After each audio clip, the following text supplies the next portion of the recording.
Now let's talk about Kafka Streams. This is a powerful client library that allows us to process data in real time directly from Kafka. Unlike traditional stream processing frameworks, Kafka Stream doesn't require a separate cluster. It runs as a simple Java application, making it easy to integrate into existing architectures. Kafka Streams is highly flexible and supports both stateless and stateful operations, which will be discussed next. Scalability is built into Kafka Streams. Since each instance of your application acts as a processing node, you can scale horizontally just by running more instances.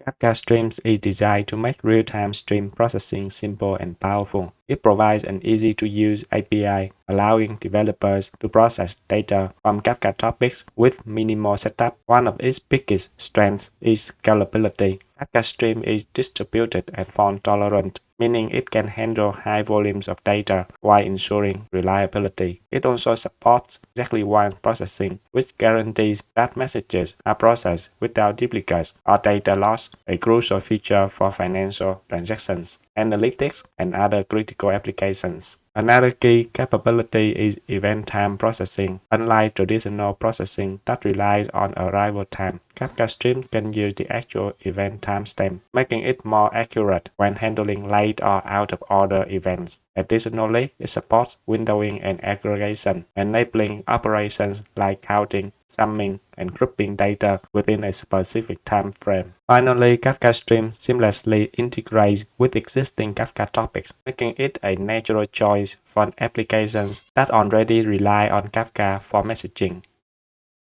Let's talk about the difference between stateless and stateful processing in Kafka Streams. Stateless processing is straightforward. Each event is handled independently. There is no need to remember past data. A few common examples include filtering messages, transforming data, or mapping values. This type of processing is lightweight and fast. On the other hand, stateful processing relies on previous data to make decisions. Think of aggregation, windowing operation, or choice between streams. Since it needs to maintain a state, Kafka Stream uses state store to ensure fault tolerance and recovery. When choosing between the two, stateless processing is simpler and more efficient, while stateful processing provides deeper insights but requires more resources.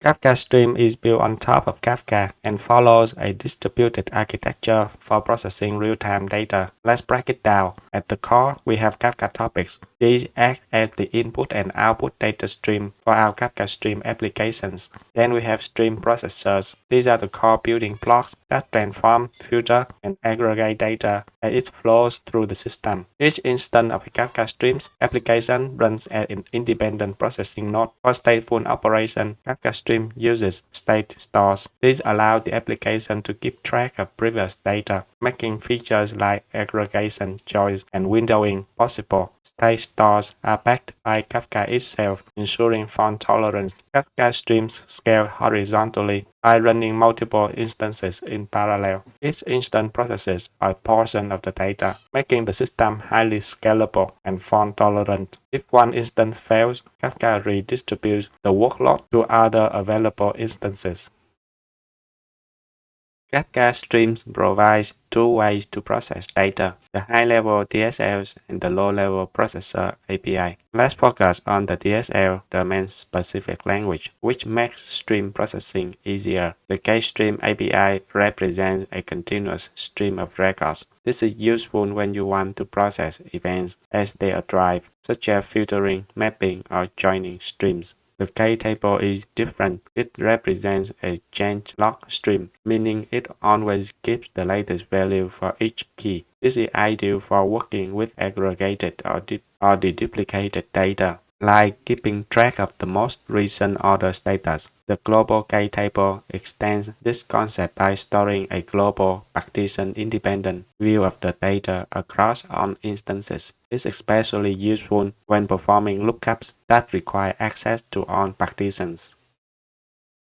Kafka Stream supports both stateless and stateful operations, depending on whether you need to keep track of past events. Stateless operations process each event independently without storing any previous data. First, filtering lets us remove records that don't match a condition. For example, the first command keeps only messages that contain the word error. Next, mapping allows us to transform the message values. Here we are converting all values to uppercase in the second command. Stateful operations remember past data, which is useful for things like counting or time-based grouping. One common example is windowing, which groups records within a fixed time frame. The third snippet creates 5-minute windows for processing events together. Finally, aggregation allows us to count records that share the same key. The last example groups the data and counts occurrences.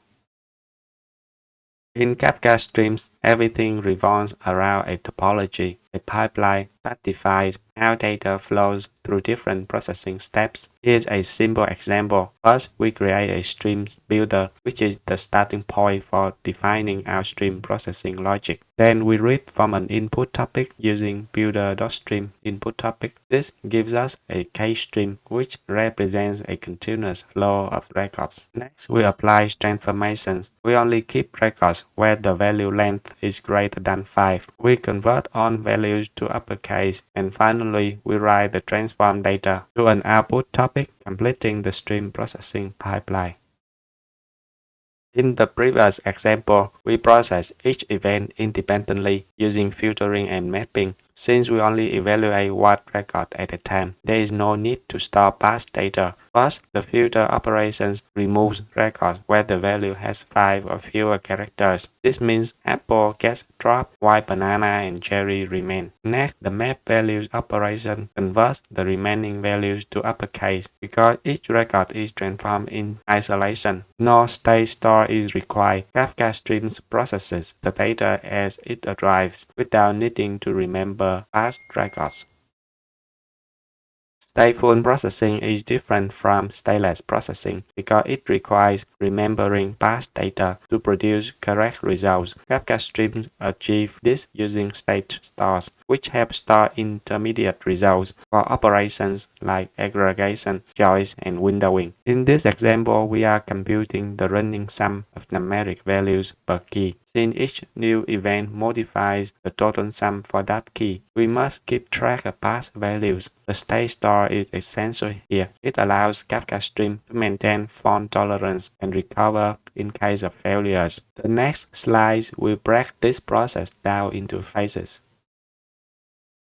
To understand why a state store is necessary, let's start with the raw events coming into Kafka. Imagine we are tracking customer purchases in real time. Each event represents a user making a purchase with the amount spent. New transactions keep arriving in our Kafka topic. User 1 spent $5, user 2 spent $3, user 1 spent $2 more, and user 2 spent $4 more. If we were doing stateless processing, each purchase would be handled individually. But to track total spending per user, we need to remember past transactions. That's where stateful processing and state stores come in. Let's see how Kafka Stream handles this. Let's see how Kafka Stream processes these events. First, we group records by key, meaning all messages for user 1 are processed together, and the same for user 2. Next, we apply an aggregation function to sum values per key. But here is the key difference from stateless processing. We must store intermediate results so that each new event updates the existing total. Kafka Stream stores these partial sums inside a state store, ensuring fault tolerance and recovery. For example, user 1 starts with 5, then adds 2, resulting in 7. User 2 starts with 3, then adds 4, resulting in 7. This wouldn't be possible without a state store, because each update depends on previous values. After processing, final results are written back to an output Kafka topic. Now, instead of storing individual messages, we have a consolidated total per user. User 1 now has a final sum of 7. User 2 also has a final sum of 7 because the aggregation was stateful. Every new event updated the store total before outputting results. This is why state stores are crucial for maintaining past information and ensuring accurate results in stream processing.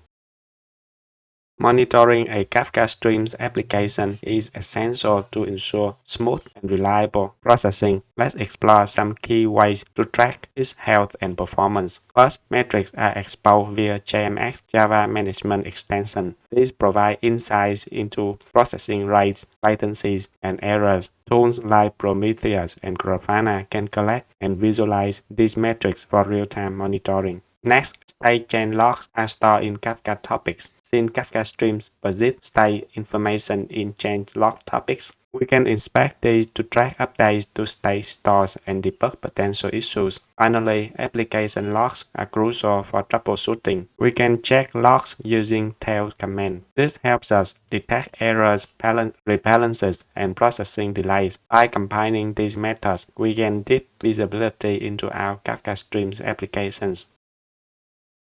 Let's wrap up what we have learned about Kafka Streams. Kafka Streams is a powerful client library that enables real-time stream processing directly from Kafka without needing a separate cluster. It supports both stateless and stateful processing, giving flexibility based on whether fast data needs to be considered. Stateless operations like filtering and mapping process events in isolation, while stateful operations like aggregation and choice rely on state stores for maintaining historical data. Kafka Streams provides key abstractions like KStream, KTable, and GlobalKTable, making it easy to work with different types of data streams. Finally, Kafka Streams is fault-tolerant, scalable, and seamlessly integrates with existing Kafka deployments, making it an excellent choice for building real-time data applications.